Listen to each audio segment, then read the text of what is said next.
बहुत आशिक चित्त थे। तो एक वैश्या से उनकी आसक्ति हो गई, चिंतामणि नाम की वैश्या से, और इतनी आसक्ति हुई कि आसक्ति कहते ही उसे है जिसके बिना हम जी ना सके।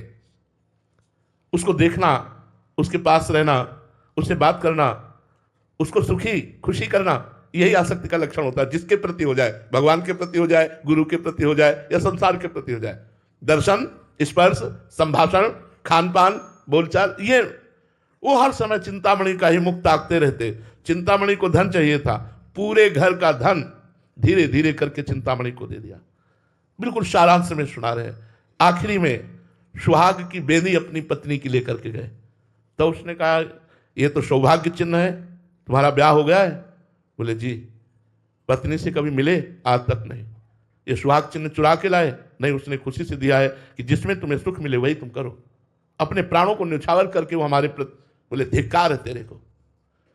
ऐसी पत्नी का त्याग कर मुझ वैश्या से, बिल्वमंगल जी का प्राण थी चिंतामणि, जी नहीं सकते थे। आशिकी उसे ही कहते हैं, आसक्ति उसे ही कहते हैं, जिया ना जाए, उसके बिना जिया ना जाए।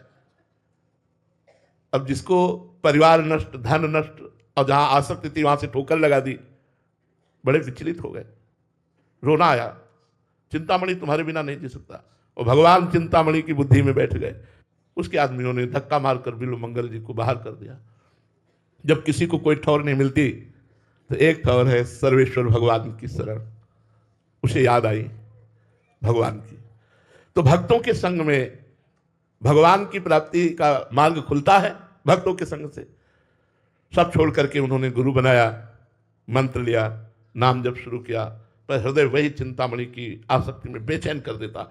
जब तक पाप नष्ट नहीं होते तो नाम जप करने से और जलन होती है, ध्यान रखना, बंद मत कर देना। नाम जप करोगे तो जब तक पाप नष्ट नहीं होंगे वो अशांति पैदा करेगा नाम जप छुड़ाने के लिए। आप छोड़ना मत तो आपका हृदय निर्मल हो जाएगा। उनको लगा अभी यहां नहीं रुकूंगा, वृंदावन जाऊंगा। गुरु जी से कहा कि मैं वृंदावन जाना चाहता हूं। संत निरपेक्ष होते हैं, आदेश कर दिया चले जाओ। चल पड़े वहां से। एक जाकर के आश्रम में रुके तो रात्रि व्यतीत करने के बाद प्रातः काल वहां गांव की बधुएं ठाकुर सेवा करने आती थी, पूजा करने आती थी। उनमें से एक बहू का जो रूप था वो चिंतामणि जैसा ही था। जो ही दृष्टि पड़ी फिर आग लग गई। हाँ, चिंतामणि भगवान से प्यार करना बहुत कठिन है यार, बहुत कठिन है, क्योंकि वो चित्त का अपहरण नहीं करते और संसार चित्त का अपहरण कर लेता है। और यद्यपि वो चाहे तो मुनिमन हरण है, मदन मन हरण है, स्वमन मन हरण है, पर वो कब चाहे पता नहीं किस इंतजार में बैठे हैं। हम लोग उनके लिए जीवन, और ये माया हमारे मन का अपहरण कर रही है, और वो देख रहे हैं, हमें पिटते हुए देख रहे हैं। अरे एक मुस्कान युक्त अगर एक बार झांकी हो जाए तो करोड़ करोड़ काम मूर्छित हो जाते हैं, अपने जैसे जीवन में आसक्त हो जाए, कौन सी बड़ी बात।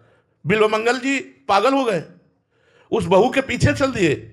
उसने देखा कोई वैष्णव चिन्हधारी, तो उसने कहा संत वेश भी है, वैष्णव चिन्ह धारण किए, पीछे पीछे आ रहा है। थोड़ी थोड़ी देर में देखा तो पीछे ही आ रहे थे। वो जल्दी से अपने घर में गए और अपने पतिदेव से कहा कि किसी की गलत दृष्टि हमारे ऊपर पड़ रही है और वो दरवाजे पर आया है, आप बात कर लीजिए। बाहर निकले, वो धर्मात्मा पुरुष थे। उनका स्वागत है, आप अतिथि देवो भव, आप हमारे दरवाजे आए, बोलो आपकी क्या सेवा करूं। बोले कौन गई?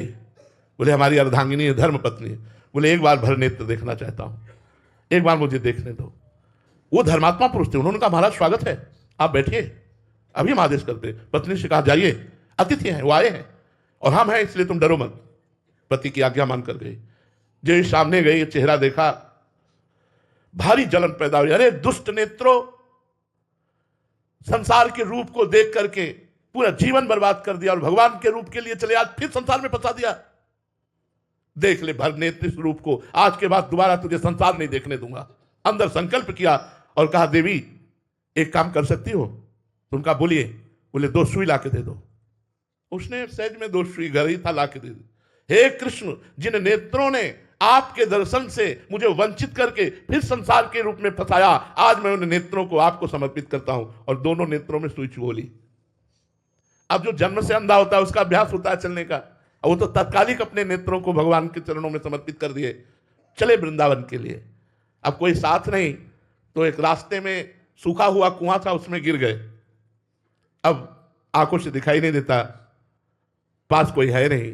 पुकारा हे कृष्ण, बस अनन्य आश्रय, इसको भगवान बहुत जोर से देखते हैं। अन्य आश्रय ना होकर, जे ही अनन्य आश्रय होकर पुकारोगे तो एक नाम में भगवान आ जाएंगे, एक नाम में। जे ही पुकारा, ऊपर से आवाज आई, बाबा ये पकड़ लाठी, पकड़। तो उन्होंने सोचा इतनी कृपा, प्रभु आ गए। एक सेकंड में भगवान ने कुएं से बाहर निकाल दिया। बोले बाबा कहाँ जा रहे हो? बोले वृंदावन जा रहे हैं। तो धीरे धीरे, वो बहुत प्रवीण थे बिल्व मंगल जी, लाठी ऐसे करते कर भगवान का हाथ पकड़ लिया। इतना आनंद का अनुभव हुआ भगवान का स्पर्श करते ही, परमानंद में एकदम डूब गए। भगवान का स्पर्श, भगवान ने हाथ छुड़ा लिया। तो उन्होंने कहा, बाह छुड़ाए जात हो निबल जान के मोह, और हृदय से जब जाओगे तो सबल सराहुत हो है। ठीक है, मैं निर्बल हूं इसलिए आप बाह छुड़ा के, लेकिन हृदय से अब निकल जाना तो तुम्हें बहादुर बताऊंगा। वृंदावन आए और ऐसा भजन किया कि बिल्व मंगलाचार्य जी कहे गए, बिल्व मंगलाचार्य जी। और उन्होंने चिंतामणि को गुरु माना कि चिंतामणि के ठुकराने से मुझे भगवान की प्राप्ति हुई। तो कभी कभी ऐसा होता है कि परिवार के लोग, समाज के लोग जब ठुकरा देते हैं, कोई सहारा नहीं होता, तब सबका सहारा एक भगवान बनते हैं, और वो भगवान फिर उसे जगत पूज्य बना देते हैं, जगत निंदनीय को जगत बंदनीय बना देते हैं।